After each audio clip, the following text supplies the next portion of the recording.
Hello मेरे प्यारे students, क्या हाल चाल। हमें उम्मीद है आप सब स्वस्थ होंगे, मस्त होंगे और आप सबकी तैयारी एकदम शानदार तरीके से चल रही होगी। तो एक बार फिर स्वागत है बिहार एनएम के फीमेल हेल्थ वर्कर के नर्सिंग क्लास के स्पेशल एमसीक्यू क्लास में लेक्चर नंबर 7 पढ़ने एकदम शानदार तरीके से टॉप 30 क्वेश्चन करने वाले हैं। एकदम बेहतरीन तरीके से एकदम जीरो लेवल से शुरुआत हो चुकी है।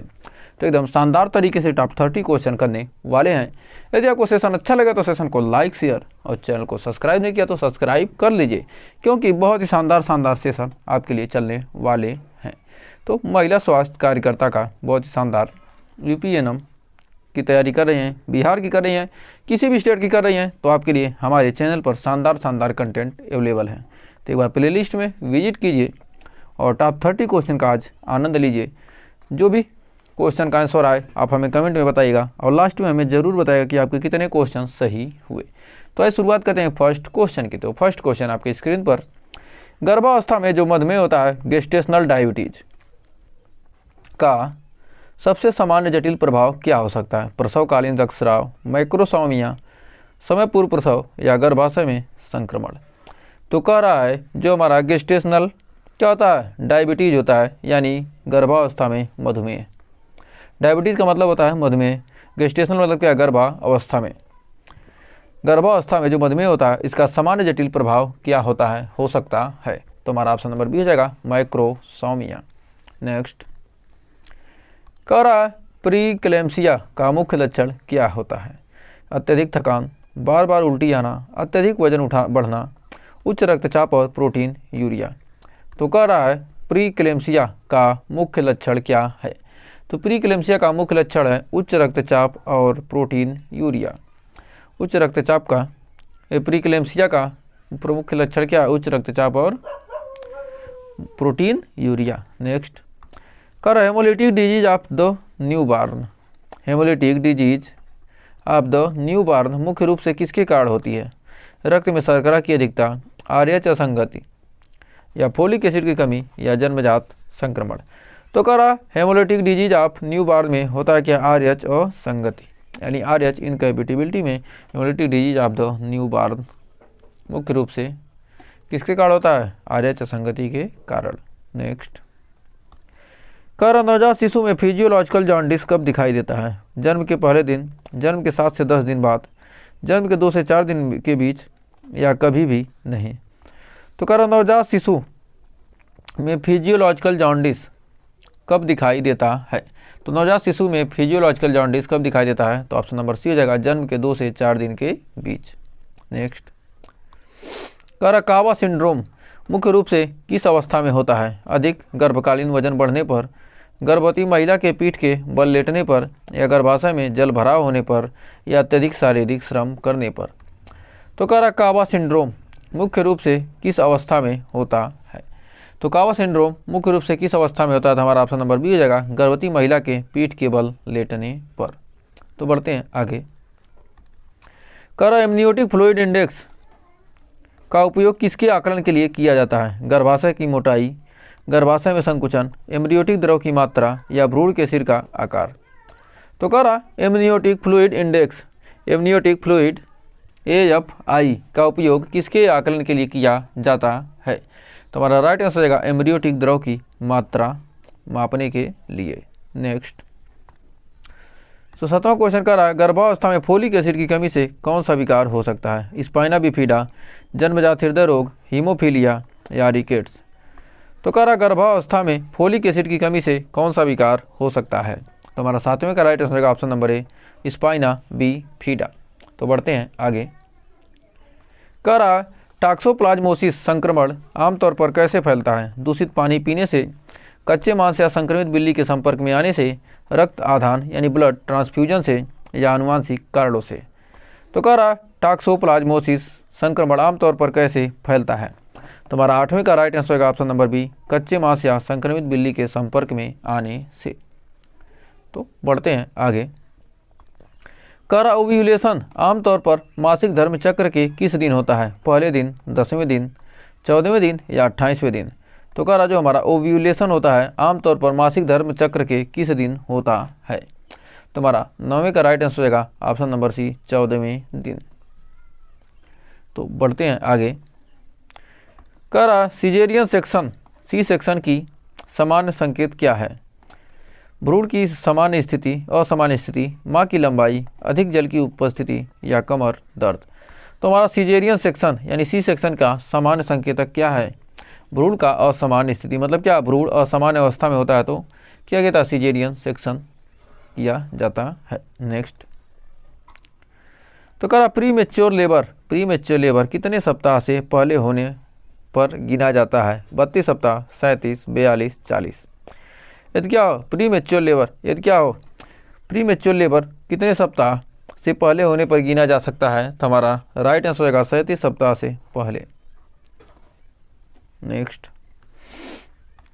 कह रहा गर्भावस्था में हाइपरमेसिस ग्रेविडेरम क्या है? अत्यधिक उल्टी और निर्जलीकरण, उच्च रक्तचाप, लो ब्लड शुगर, प्रसव के दौरान दर्द। तो कह रहा गर्भावस्था में हाइपरमेसिस ग्रेविडेरम क्या है? तो हमारा ऑप्शन नंबर ए हो जाएगा अत्यधिक उल्टी और निर्जलीकरण। तो हमें उम्मीद है ये सारे क्वेश्चन आपको क्लियर हो रहे होंगे। सेशन पसंद आ रहा हो तो सेशन को लाइक, शेयर और चैनल को अभी तक सब्सक्राइब नहीं किया तो सब्सक्राइब कर दीजिए। तो आइए बढ़ते हैं आगे। कह रहा नवजात शिशु में एपगार स्कोर कितनी बार लिया जाता है? जन्म के 1 और 5 मिनट में, जन्म के 10 और 20 मिनट पर, जन्म के 30 मिनट और 1 घंटे बाद, केवल जन्म के समय। तो कह रहा नवजात शिशु में जो हमारा एपगार स्कोर है कितनी बार लिया जाता है? तो नवजात शिशु में एपगार स्कोर कितनी बार लिया जाता है? जन्म के 1 और 5 मिनट पर, यानी ऑप्शन नंबर ए हो जाएगा हमारा राइट। तो आइए करते हैं अगले क्वेश्चन से एक बार फिर फाइट। कह रहा है अगला क्वेश्चन, गर्भाशय ग्रीवा का कैंसर, सर्विकल कैंसर किस वायरस से संबंधित है? Herpes virus, human papilloma virus यानी HPV या HIV या हेपेटाइटिस बी। तो कह रहा गर्भाशय ग्रीवा का जो कैंसर है यानी सर्विकल कैंसर किस वायरस से संबंधित है? तो हमारा हो जाएगा ह्यूमन पैपिलोमा वायरस यानी HPV। नेक्स्ट, करा पोस्टपार्टम हेमरेज यानी PPH कितने मिलीमीटर रक्तस्राव को संदर्भित करता है? 200 ml, 500 ml या अधिक, या 1000 ml या अधिक, या 50 ml।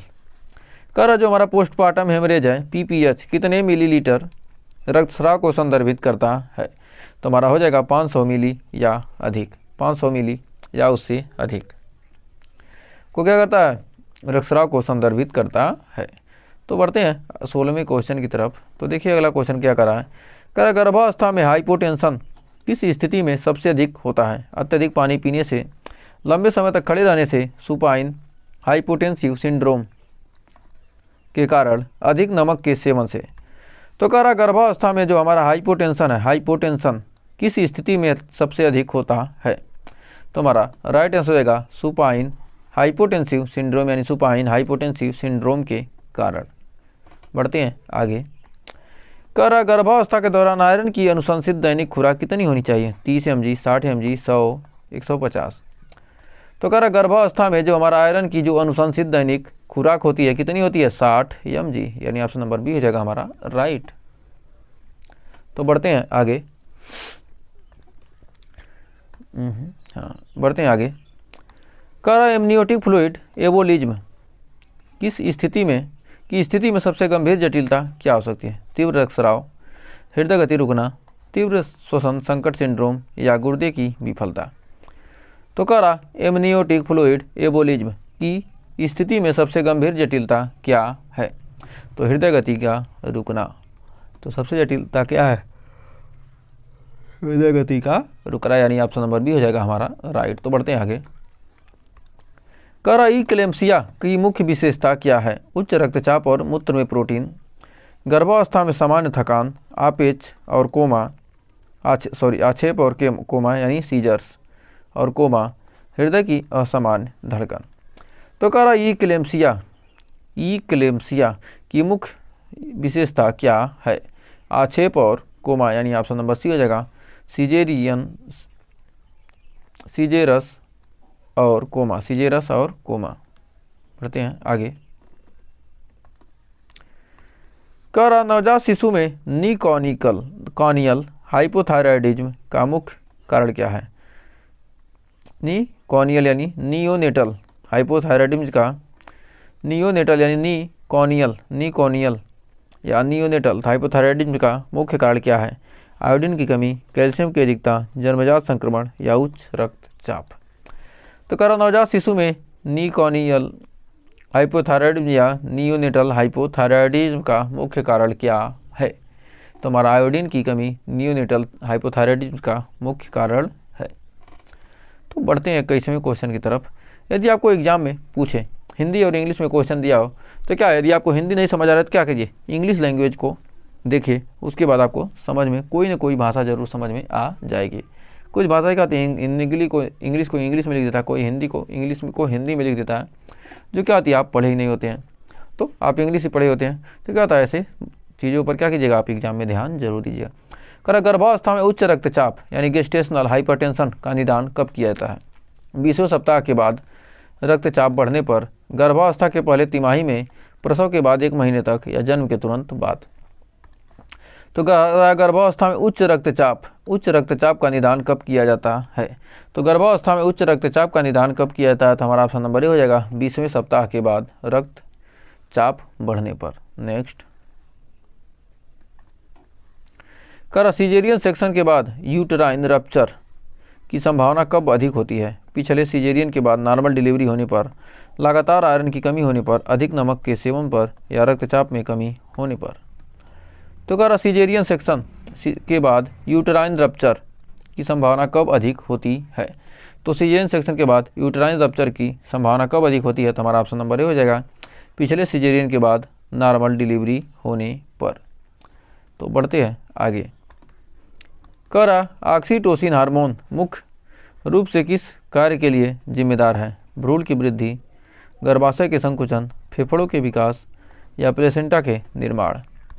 तो कह रहा ऑक्सीटोसिन हार्मोन, जो हमारा ऑक्सीटोसिन हार्मोन है, का मुख्य रूप से किस कार्य के लिए जिम्मेदार है। तो हमारा 23 का राइट आंसर होगा ऑप्शन नंबर बी, गर्भाशय के संकुचन। बढ़ते हैं आगे। कह रहा ब्रीथिंग डिफिकल्टी सिंड्रोम नवजात में कब विकसित हो सकता है। समय से पहले जन्म होने पर, शिशु के 6 महीने के बाद, शिशु के 6 महीने के बाद, पूर्ण अवधि के बाद जन्म लेने पर या स्तनपान न कराने पर। तो कह रहा ब्रीथिंग डिफिकल्टी सिंड्रोम नवजात में कब विकसित हो सकता है। तो ब्रीथिंग डिफिकल्टी सिंड्रोम नवजात में कब विकसित हो सकता है, तो हमारा ऑप्शन नंबर ए हो जाएगा समय से पहले जन्म होने पर। तो बढ़ते हैं आगे। कह रहा प्रीमेच्योर रप्चर ऑफ मेम्ब्रेन का सबसे बड़ा जोखिम क्या है। गर्भाशय में जल की कमी, संक्रमण, उच्च रक्तचाप, मोटापा। तो कह रहा प्रीमेच्योर रप्चर ऑफ मेम्ब्रेन का सबसे बड़ा जोखिम क्या है।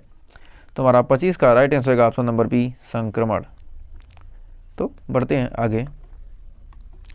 कह रहा मास्टाइटिस क्या है। स्तन में सूजन और संक्रमण, गर्भाशय की सूजन, रक्तस्राव में वृद्धि या मूत्रमार्ग संक्रमण।